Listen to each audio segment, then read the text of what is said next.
to the art of resume. Today I'll be showing you how to change your resume icons. Now to start, you will need to go to Word, Preferences, Edit, and then go down the list here. Insert Paste Pictures As in front of text. This will just make the process a lot easier to do. Now you'll need to remove the old icon, so you just select and hit your delete button.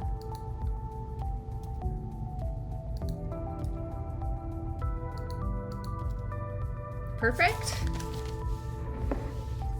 Now we'll go up to your Insert menu, Pictures, Pictures from Files, and from here you'll search for your resume template bundle which you've downloaded. And inside that bundle, you'll find your resume icon files.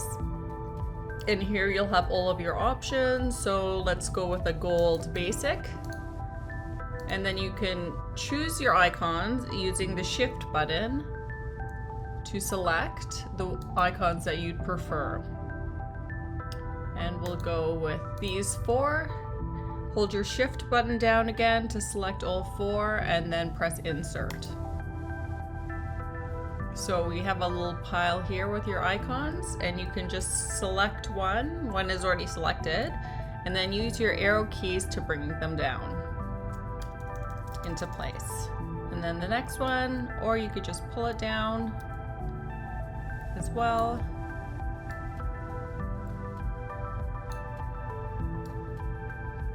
Next, you'll need to align them. So you can do it by eye, but it's always best to use the aligning tools.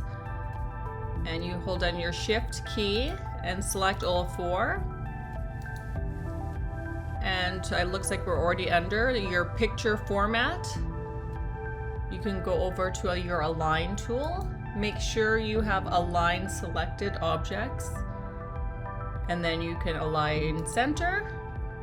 And then again, distribute vertically. And that is how you change your resume icons.